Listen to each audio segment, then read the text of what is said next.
If you're considering fibroid surgery or you've already had one like I did, this video is going to save you years of frustration. Because here's the truth. Surgery alone does not fix fibroids. And unfortunately for me, I learned this the hard way. After my myomectomy in 2019, I thought I was in the clear because those were the expectations that I was given until my fibroids grew back a few short years later. Today, I'm sharing the top 5 things I learned from having fibroid surgery. And boy, do I wish someone had told me these things before I had mine. So if you want to learn more about this topic, you know what to do. Keep watching.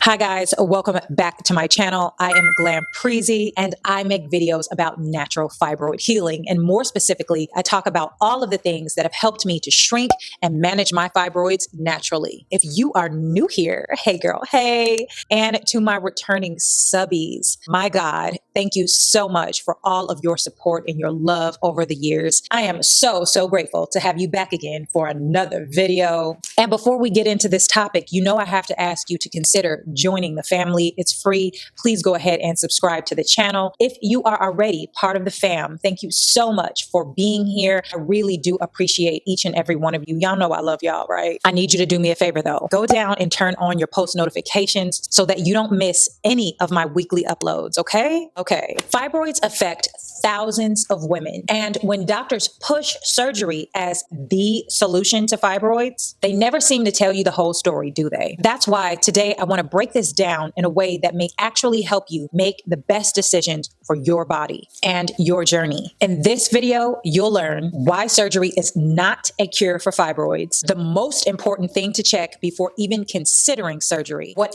actually controls fibroid growth, and spoiler alert, it's not just genetics, and the biggest mistake I made that you can avoid. So if you're still struggling with fibroids or trying to prevent them from coming back, stay with me because this info could change everything. And before we get into this, you know I'm drinking a beverage. You know I am. I got my kombucha, my throwback, my OG. This is GT Synergy Kombucha, the trilogy flavor. So now that we got that out of the way, come on in, because we got some things to discuss, girl. So now that we are all up close and personal, happy Valentine's Day.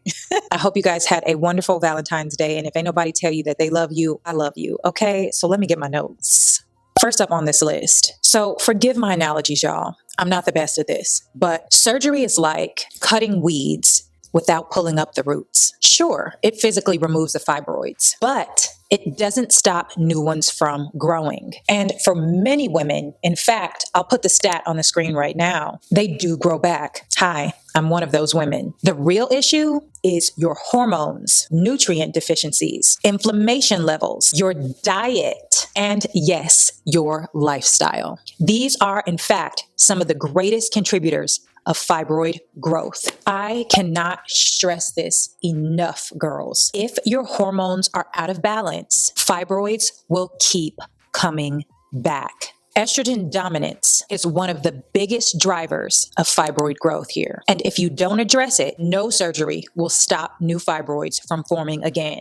Well, except a hysterectomy, but we know that already. Before my surgery, no doctor ever in my gynecological history of having a vagina, which has been since I was born, ever suggested testing my hormones, even though it is a scientific fact that fibroids are estrogen dependent. If I had known then what I know now about fibroids, I would have started every single effort to support and balance my hormones before I even thought about surgery. Girls, especially the girls that have insurance, get a hormone panel done. Get your estrogen tested. Get your progesterone tested. Get your cortisol tested. These are all hormones that contribute to your fibroid growth, and they are important. And if any doctor ever tells you that these hormones are not important to your hormone health, you might want to find a new doctor. Support your liver because your liver detoxes excess estrogen. And when you have estrogen dominance, which most of us fibroid girlies do, we need to do everything that we can to support our detox pathways. And one of those is the liver. So we really want to make sure that our liver is functioning optimally. This one is so underrated. Reduce your inflammation because high inflammation makes fibroids worse. And we can do this through our diet and, yes, our lifestyle. Which brings me to my next point. I didn't realize just how much what I ate and how I lived affected my fibroids. I was just running around in life having no real clue that what I was putting in and around my body was directly contributing to that fibroid growth. So after surgery, when I wasn't intentional about my lifestyle or my diet, guess what happened? They came back. And I would like to make a heavy note right here. I've always eaten healthy, but this is very subjective when it comes to hormone health. Although I was eating healthy and I thought my intermittent fasting was great for my hormones, I was actually doing myself a disservice by not being more informed and intentional about eating for hormone health and blood sugar management, right? I just wanted to throw that in there for you. So I guess it's needless for me to say that my intentional shift in my diet and lifestyle is what finally made the difference for me. Eating more anti-inflammatory foods, greens, cruciferous vegetables, omega-3s, and a major focus on balanced protein, healthy fats, and fiber. Cutting way back on processed foods, dairy, and refined sugar. I almost never consume these things, but when I do it in moderation. And the most underrated thing that can affect your fibroids is managing your stress, because stress throws your hormones off balance. Not to mention, it does a number on your entire body, including your hormones and your gut microbiome, which is very much important for the health of your hormones and fibroids. They are linked together, you guys. So to those people that keep asking, what does gut health have to do with fibroids? Check this video out. Doctors just do not emphasize this enough. Your daily habits can either shrink or feed your fibroids. These are my absolute non-negotiables. So you ladies that are not incorporating this into your lifestyle, you might want to think twice. Before my surgery, I never thought much about how stress and lack of fitness impacted my fibroids. But stress raises cortisol, and high cortisol leads to hormonal imbalances that fuel fibroid growth, as well as it fuels a lot of those really terrible symptoms that many fibroid girls experience. Exercise improves your overall health and contributes to reducing your stress and many other things that impact your fibroids, okay? So it's really important that you incorporate it into your lifestyle. Let's talk about a few things that helped me. Prioritizing intentional daily movement through slow weighted workouts and low impact cardio, even if it's just walking. So you girls going hard in the gym, doing HIIT and all of that really high impact fitness, it is more than likely putting stress on your body and counterproductive for your hormone health. If you don't believe me, look it up. And if you're doing nothing at all, start with walking. Resistance training is also an amazing tool to support hormone health and blood sugar. And as far as stress goes, I have mentioned this many times on my channel when it comes to fibroids. But for me, practicing mindfulness has been absolutely amazing because but I used to be a little problematic. I'm from Chicago, y'all. So I used to be a little, a little at the mouth. So practicing mindfulness has been amazing for me and my nervous system, if I might add. Journaling, meditation, or prayer every single morning. And of course, EFT tapping. I do have a video about it here. If you want to learn more about EFT, go and check that video out. But that has really helped me to manage my depression when I was depressed, my anxiety, my stress in general. It's helped me manifest things. It's helped me to calm my nervous system. It just really is an amazing tool. Please incorporate some of these tools or whatever tools that you think might suit you into your lifestyle so that you can start to manage your stress and intentionally add movement into your everyday regimen. As they say, movement is medicine. Just a final note before we go on to number 5. Healing fibroids is about far more than just taking supplements, drinking a tea, doing a fast.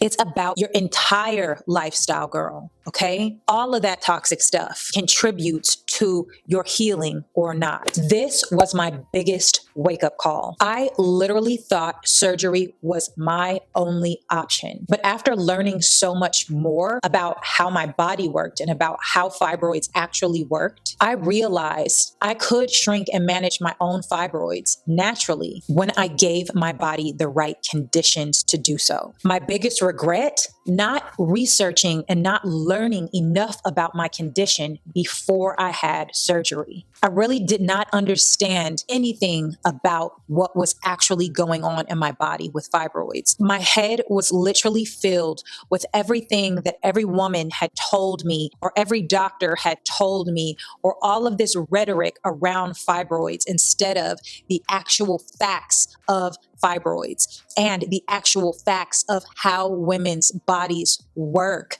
Who knew, right?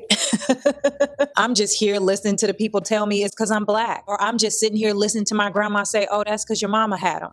I never thought to myself, let me figure out how these things actually work. You know what I mean? What's feeding them? What's going on in my body? Because if I'm being honest with you, fibroids are a symptom, okay, of a larger imbalance in your body. So if you just treat the symptoms, what's bound to happen?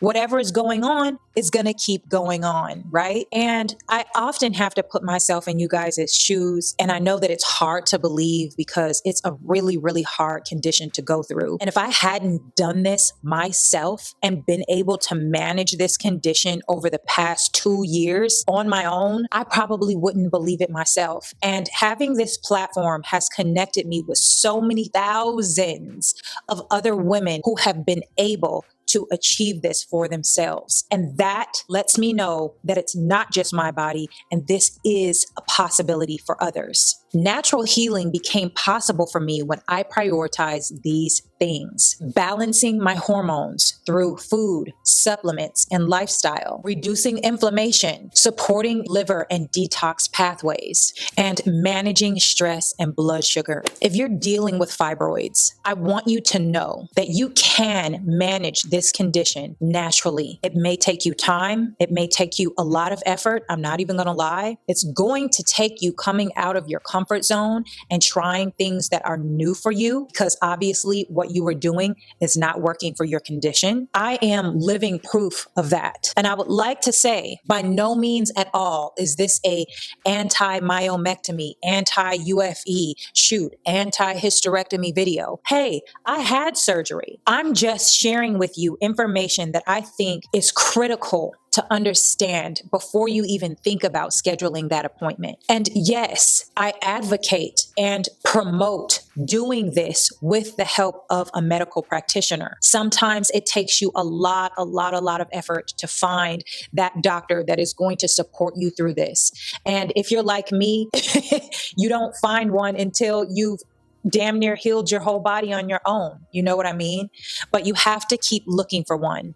My best advice, if you are not coming in contact with doctors that are taking you seriously and you really want to try to do this before taking that step of surgery, is ask your doctor to help to monitor you while you attempt this, because your doctor is going to be able to say, hey, these fibroids are too big. They're sitting on a vital organ. They're stopping you from passing urine. They're stopping you from passing bowels, or there's something vital going on here. Only a doctor would be able to tell you, hey, this is dire. Now, with that same thing in mind, I want you to just keep in mind, you have to use your discernment, unfortunately, because a lot of doctors are going to make you feel like it's dire. They're going to make you feel like if you don't have that surgery, you're never going to get pregnant. You're never going to be successful at shrinking them. You're never going to be able to reclaim your health and your hormones. And that is not always true. So please use your discernment when it comes to that. Sometimes you have to just ask them doctors point blank, is this life or death? Is this posing a life threat?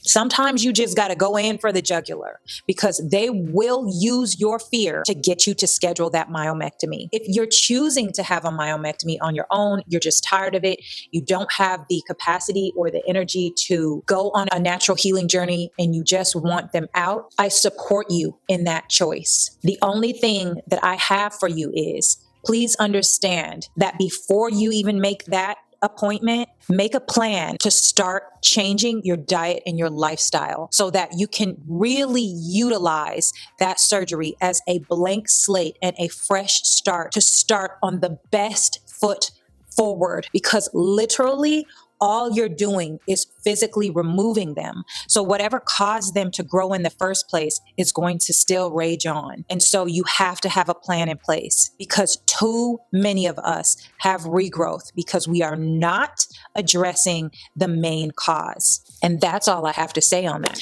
I do hope that this video was helpful for you ladies. I just wanted to outline the top 5 things that I learned from having fibroid surgery that I really, really wish that somebody told me before I had surgery. Again, like I said, this is not an anti-surgery video. I support any choice that you choose for your body. I'm down for whatever is best for you. I advocate for you guys to make the best choice for your body, but you can't make the best choice for your body if you don't know all the information, right? Knowing this information could have saved me so much heartache, time, and money if I had the right information going into that surgery. And if you're ready, start your healing journey today, girl. I have a 5-day fibroid meal plan located on my website at hotgirlhealthjourney.com, as well as a monthly newsletter that you cannot miss. So make sure to go over to my website and sign up to join the community. Make sure to subscribe to the channel and leave a comment down below. Have you had fibroid surgery? Are you looking into it? What was your experience? Leave it down below in the comments. You know I love to chat with you guys. And make sure to share this video and give it a thumbs up if you found it helpful. I love you guys so very much. And I just want to let you know, again, as always, you are not alone on this journey. So please join the family by subscribing to my channel. And I got something for you. Hold on. You should check out this video right here if you want to know the exact labs that you should ask for when you go to your doctor for your fibroids. You know I got you, and I cannot wait to see you in another one.